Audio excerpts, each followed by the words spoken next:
Welcome back. Today we're going to continue with our magnetic field, and we're going to pick up where we left off with the magnetic field of a point charge.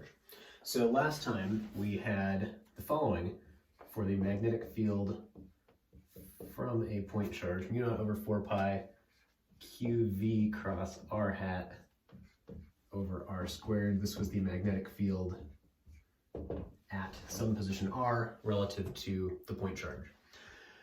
So it turns out when we're doing magnetic fields, often we're not going to be talking about single point charges, we're going to be talking about current flowing in wires, and so we would like to know the corresponding equation for the current flowing in a wire. So there's just one simple change to make to this, and that is the following. So if we have some infinitesimal charge dq moving at some velocity v, we can show, and I'm not going to show this, but we can show this, and the book does show this, that this is equal to current traveling through some infinitesimally short section of wire, ds, where this vector is in the direction of travel of the current.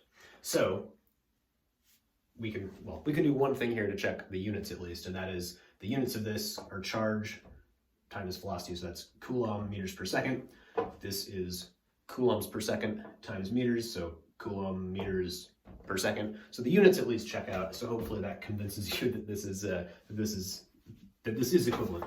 So plugging that into this equation, we get mu naught over 4 pi times I, and this, if we're doing a equation that's not infinitesimal, we're doing some finite length of wire, it would be like I, some delta s segment of wire cross r hat over r squared. We're not going to have to use this, but I'm just showing you how you would plug it into this equation. The reason this is useful in particular, and why I wrote this in the differential form, is because we can do something with this equation very similar to what we did with our electric field from a point charge equation. So remember, for our point charge, we started with our 1 over 4 pi epsilon naught q over r squared, and so that's the equation for a point charge, and we saw that we could take that equation, say that that q in that equation is some dq infinitesimally small point charge, and then integrate that equation over any distribution of charge over space, over volume, over a surface, or whatever, and find the electric field from whatever that distribution of charge is. We can do the same thing with this equation for our magnetic field for current or multiple charges traveling along some given path. So I'll give you kind of the outline of how that works. So instead of our, let's continue with this. Mu naught over 4 pi, so we have our current, and we have some infinitesimal length of this piece of wire that the current is traveling through.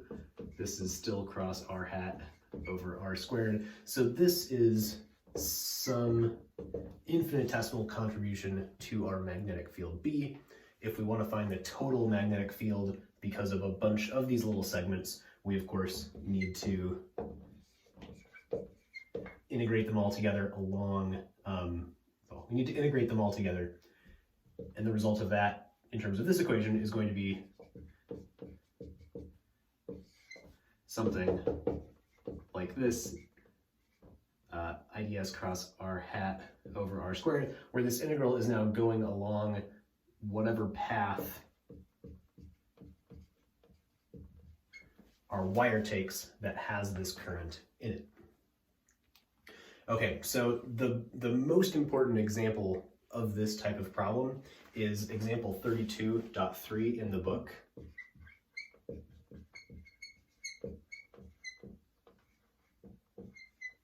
So I will give you the outline of what example 32.3 is, because I think this is an important problem. So let's imagine we have a wire carrying carrying current I in it.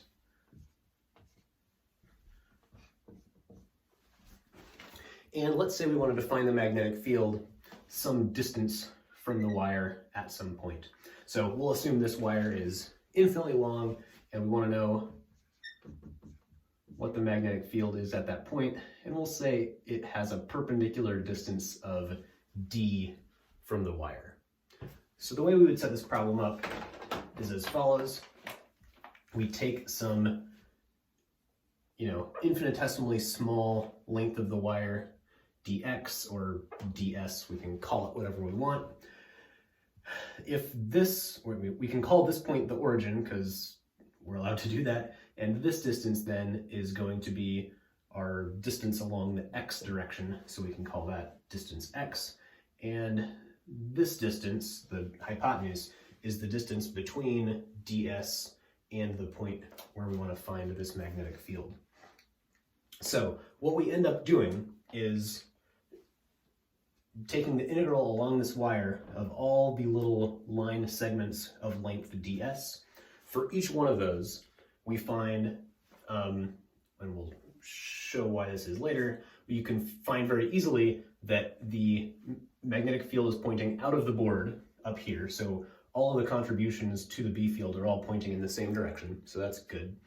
And the size of each contribution depends on the amount of current, which is staying the same, r squared, which is changing, right? The radius of each little point, or excuse me, the distance from each little segment to the point we're interested in is changing as we go along the wire. That is exactly this hypotenuse distance.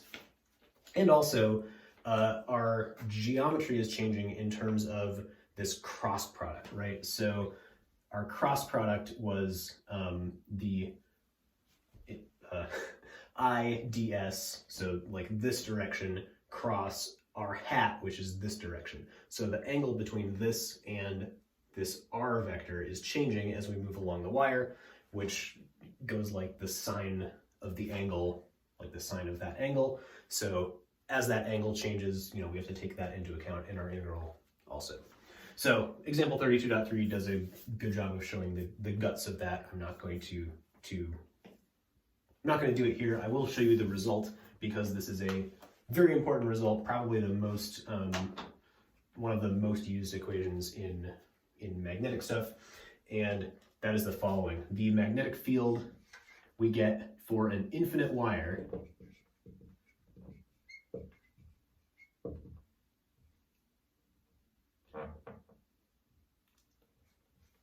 is equal to mu naught times I over 2 pi. Here we call this distance d. Usually in this equation we write it as r, so I will put a box around this and then define the variables. So I is the current in the wire. Mu naught is our our 4 pi times 10 to the minus 7 magnetic constant. We know 2 pi, and this variable r is the perpendicular distance to the wire. Again, we call that d up here because I was, the book calls this hypotenuse r. So anyway, but this is our equation for an infinite wire. I guess I should say this is an infinite straight wire. We could also imagine infinite wires that have some curvature to them as well. So the direction of this magnetic field, we saw up here, all the little segments of the wire are going to contribute a field that is out of the board up here above. We would also have seen, if we picked a point below the wire, all of the contributions would have given us a field into the board down below. So we get a B field up here that is in this direction. We get a B field down here that is in this direction. If we were to pick a point in front of the wire, so like between the viewer and the wire, a couple inches in front of the whiteboard, if we did all the same math, we would see that the magnetic field is actually pointing down in front of the whiteboard, and then if we picked a point behind the whiteboard, the field would actually be pointing up. So, in other words, the magnetic field is tangential to a circle enclosing this this current carrying wire. So up here, the field is out here, the field is down, below the wire, the field is into the board. It is like circling around the current carrying wire. So there is a convenient rule of thumb we can use to remember that. I will draw another diagram here. So let's imagine we have our wire kind of, we're looking at it kind of at a diagonal angle. I'm trying to draw this as kind of maybe coming out of the board towards us. So what we just saw was that, you know, up here, our field was like coming out of the board. Down here, our field was going into the board. Over in front of the wire, it was going down. So we end up with a magnetic field that is kind of wrapping around this like this. And here I'm drawing it, you know, where it goes behind the wire there. So we get this magnetic field that is wrapping around, that was not as good. Get a magnetic field that is wrapping around our wire.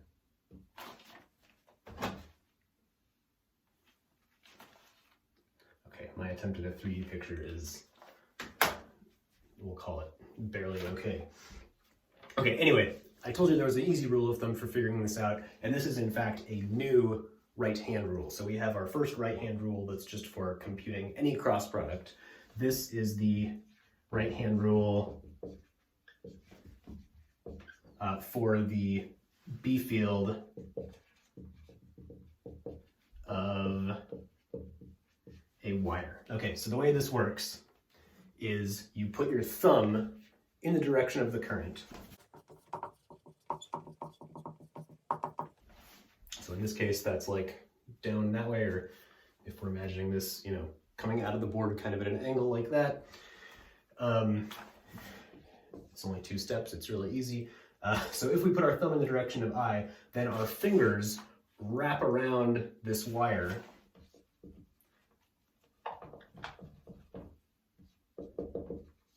Our fingers wrap around this wire in the same direction as this magnetic field goes around it.